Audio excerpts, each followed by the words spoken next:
A virgem da profecia de Isaías 7,14 era virgem? O texto de Isaías 7,14 diz assim: portanto, o mesmo Senhor lhes dará um sinal. Eis que a virgem conceberá e dará à luz um filho, e será chamado Emanuel. Hoje vamos tratar sobre crítica textual e vamos olhar, colocar uma lupa sobre esta profecia e fazer já de início algumas perguntas. A mulher da profecia de Isaías era de fato uma virgem? Essa virgem da profecia de Isaías foi Maria? E esse Emanuel, quem foi? Quando Isaías profetizou, essa profecia se cumpriu no Novo Testamento ou no tempo de Isaías? E o porquê o evangelista Mateus, no capítulo 1, no versículo 22 e 23, ele coloca essa profecia como se cumprindo ao seu tempo? Hoje nós vamos tratar sobre crítica textual. Gente, para começo de conversa, eu sei que tem alguns irmãos que dizem mais ou menos assim: olha, se a Bíblia diz que Moisés atravessou o Mar Vermelho de jet ski, eu acredito e ponto final. Já de início, eu quero deixar muito claro que eu não estou aqui colocando em xeque a inerrância, a infalibilidade do texto sagrado e muito menos questionando a inspiração plenária das Escrituras. Mas é preciso entender que a mensagem bíblica tem um destinatário. A profecia foi escrita para alguém, numa língua que não foi originalmente a nossa. E é isso que pretendemos entender no vídeo de hoje. Quando o evangelista Filipe, lá no Novo Testamento, no capítulo 8 de Atos dos Apóstolos, ele perguntou ao eunuco, ao etíope, funcionário de Candace, se ele estava entendendo o que estava lendo, o eunuco foi categórico: peço que você me explique a quem se refere o profeta. Fala de si mesmo ou de outra pessoa? Que fantástica a pergunta ou a resposta desse eunuco. É preciso ler o texto bíblico fazendo essa mesma pergunta. O profeta fala de quem? Isaías 7,14 é categórico. Ele diz assim: eis que a virgem conceberá e dará à luz um filho. Vamos tratar inicialmente da palavra virgem. Olha só, quando Isaías escreveu a profecia, ele escreveu na sua língua materna. É preciso a gente já definir de cara isso. Ele escreve no hebraico e não no nosso português. E lá no texto original, no hebraico, na língua em que Isaías escreveu, ele usou a palavra alma. E alma se refere a uma mulher jovem, a uma jovem mulher, normalmente recém-casada. Você não ouviu errado. A palavra alma não tem conotação sexual, mas se refere a uma mulher jovem. No hebraico, Isaías escreveu assim: Lahem hu Adonai item lahem ot. Ele mesmo dará um sinal. Riné, preste atenção, observe. Ra alma hará, a jovem mulher engravidará ou está grávida. Violet de bem, ela vai gerar um filho. Vekarat chamou Imanuel, ele se chamará Emanuel. É preciso ver aqui alguns detalhes desse texto bíblico escrito por Isaías. O que claramente é futuro aqui é que o menino vai nascer. O evento do nascimento aqui é futuro, mas a concepção dessa criança não é explicitamente garantida como que acontecendo no futuro. O texto ele poderia facilmente ser traduzido assim: a jovem mulher está grávida ou engravidará e terá um filho. O dilema aqui, gente, é que Ha'alma Hará se traduz a jovem grávida ou engravidará. O tempo verbal aqui, o advérbio Hará, que descreve a gravidez dela, não define no hebraico massorético se ela está grávida ou se ela engravidará. Gente, olha só. Veja que o contexto ou o conceito de virgindade não é o importante aqui, mas o nascimento de um menino que a presença de Deus estará sobre ele. Esse é o epicentro da profecia. Olha só, a profecia de Isaías 7,14 não está dizendo que essa jovem vai ficar grávida por um elemento sobrenatural. A questão aqui não é a sua virgindade, se ela é virgem ou se ela não é virgem. Esse não é o foco, mas o nascimento do menino e da presença de Yahvé, de Deus, sobre ele. Acontece, gente, que na língua hebraica tem uma palavra específica para a conotação sexual, para a virgem, que é betulá. Betulá, sim, se refere diretamente à integridade do ímen da mulher, é lógico, por óbvio. Betulá é a palavra hebraica para descrever uma mulher que nunca teve relações sexuais. Então, se Isaías quisesse mesmo se referir a uma virgem, se fosse esse o foco, ele teria usado a palavra betulá e não alma. Tá. A verdade é que betulá e alma são duas palavras intercambiáveis, ou seja, são sinônimas no texto bíblico. Isso porque uma mulher não casada, obviamente, era virgem, e esse casamento normalmente se dava na juventude. Essa ênfase, e é preciso entender bem isso, essa ênfase sexual é nossa, da nossa geração, que é comum uma jovem ser ou não ser virgem, mas isso era inconcebível no Antigo Oriente, ok? Então, normalmente, quando um texto utiliza alma para se referir a uma virgem, é porque isso guardava toda uma obviedade, guardava toda uma coisa que era normal para aquela época, tá joia? Tá, mas aí vem a grande pergunta, mas, Humberto, então, por que o texto bíblico de Isaías 7,14 é traduzido nas nossas Bíblias como virgem? Olha só, é preciso lembrar que Isaías profetizou por volta do ano 730 a.C., ou seja, 480 anos depois da profecia de Isaías, aproximadamente em 250 a.C., os rabinos judeus da ilha de Faros, próxima a Alexandria, na Grécia, eles traduziram a Bíblia do hebraico para o grego. Essa tradução ficou conhecida como versão dos 70, ou Septuaginta. Nessa versão, os tradutores rabinos, ou como a turma gosta de chamar, os hagiógrafos, utilizaram a palavra grega partenos. O texto na Septuaginta está assim: Ridu rene partenos ren gastri. Ou seja, quando os rabinos utilizam a palavra partenos no grego, partenos tem na língua grega uma conotação sexual. Partenos significa literalmente virgem.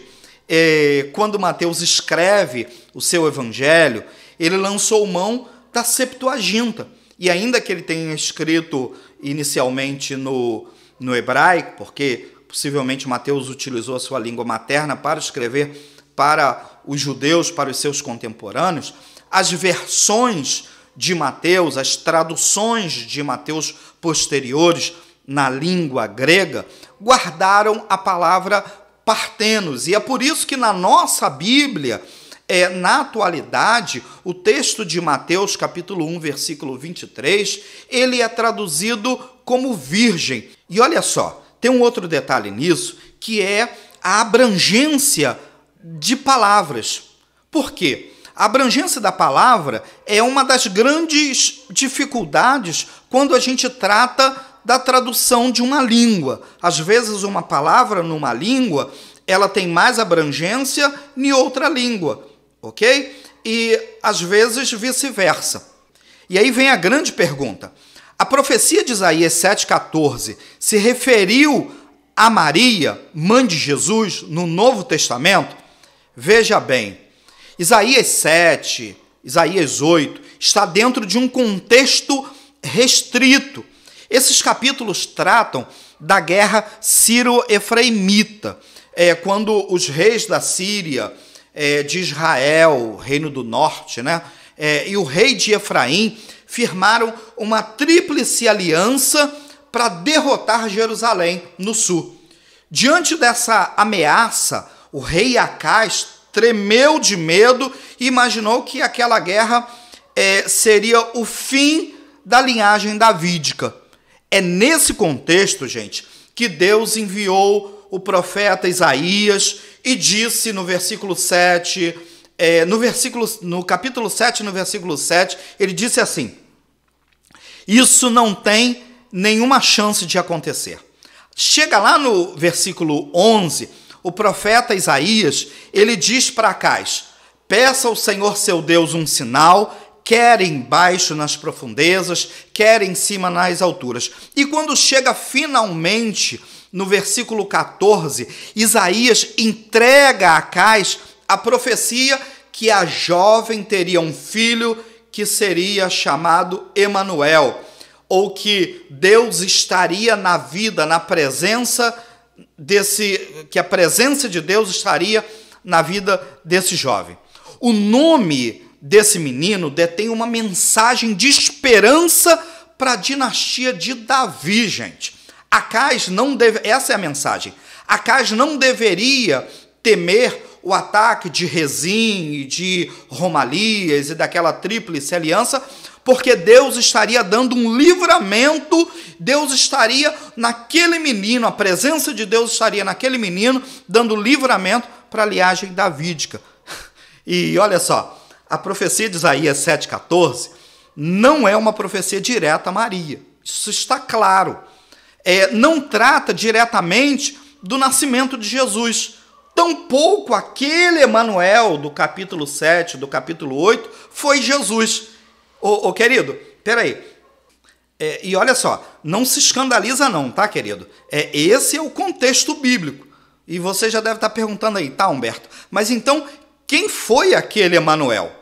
O capítulo 8, e eu separei aqui, o capítulo 8 de Isaías, ele diz assim, ó, o Senhor me disse, pegue uma tabuleta grande e escreva de maneira inteligível, Maer Salal Hasbaz, como testemunhas fidedigna, chamei o sacerdote Urias e Zacarias, filho de Geberequias. Então tive relações com a profetisa, esposa do profeta, ok?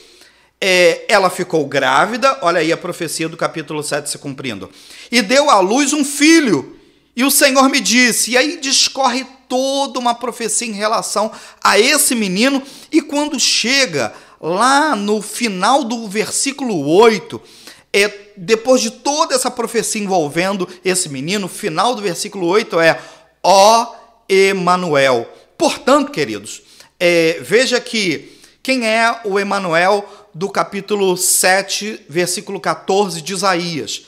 É possivelmente o filho de Isaías.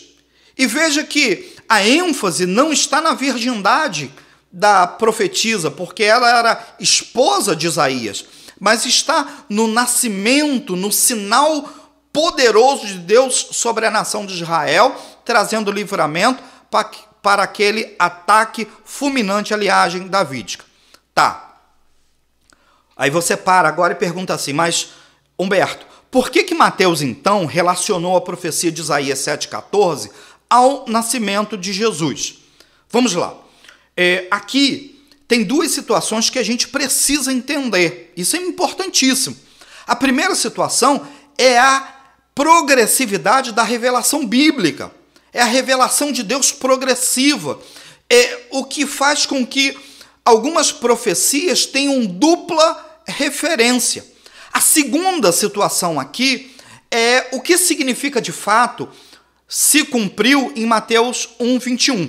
Veja comigo. Olha só. A revelação bíblica, ela é progressiva. Ou seja, imagina um facho de luz que vai ampliando. Quando a gente chega no Novo Testamento, a gente tem um entendimento mais pleno daquelas profecias do Antigo Testamento. Eu vou dar alguns exemplos. Oséias 11, de 1 a 2. Eu separei esse texto bíblico. Oséias 11, de 1 a 2, estava separado, mas rapidamente eu já achei. Vamos lá. Diz assim o texto: quando Israel era menino, eu o amei, do Egito chamei meu filho. Olha que fantástico. Do Egito chamei meu filho. Se você perguntar para qualquer judeu que lesse esse texto na época do profeta Oséias, indubitavelmente, ele te diria que essa profecia se referiu à libertação dos judeus do cativeiro egípcio. Para ele não teria dúvidas em relação a isso. Mas quando chega no Novo Testamento, essa revelação ela é progressiva e ela aumenta o facho de luz, ela aumenta essa progressividade. E no capítulo 2, no versículo 15, nós temos Mateus retomando essa mesma profecia, entendendo que ela se completa em Jesus quando ele retorna do Egito quando criança. Ezequiel 28 é um outro exemplo, se referindo ao mesmo tempo ao rei de Tiro, ao mesmo tempo à queda de Lúcifer. O fato é, queridos, é que algumas profecias têm essa dupla referência. Isaías 7,14 é uma delas. A segunda situação é o que significa ou significou de fato a palavra se cumpriu em Mateus 1:22. Ora, tudo isso aconteceu para se cumprir o que foi dito pelo Senhor por meio do profeta. E aí ele discorre a profecia de Isaías. Tá, mas a gente precisa entender o que Mateus quis dizer originalmente. E o texto original, no grego, nas cópias que nós temos, diz assim: Tultu de rolon gagenem riná plerote. Riná plerote. A gente poderia traduzir assim: isso tudo aconteceu para ser completado. A palavra plerote não quer dizer literalmente se cumpriu, mas ela tem um sentido de completude, de se completar, de se encher.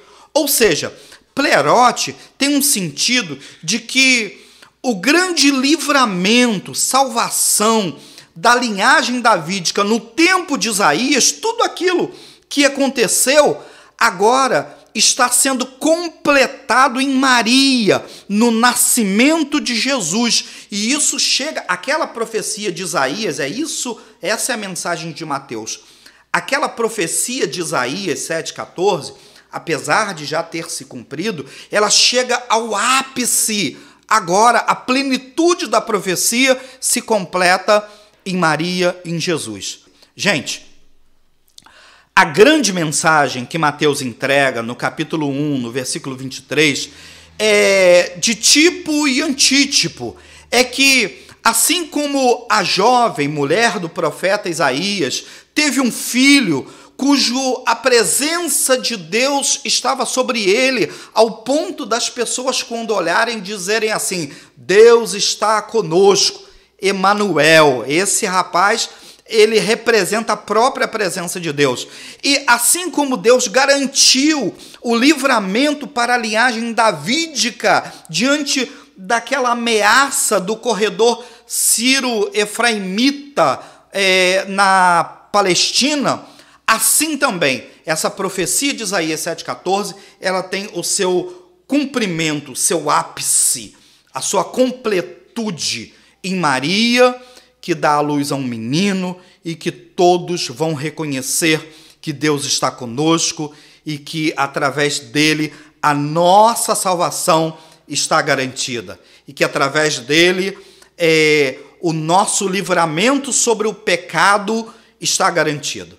Essa é a mensagem de Isaías 7,14 se cumprindo em Mateus 1,23. Se você gostou desse vídeo, clica agora aqui embaixo, deixa o seu like, se inscreve no canal para que você saiba, e aperte o sininho para que você saiba, para que você seja notificado dos próximos vídeos. É isso aí, um forte abraço.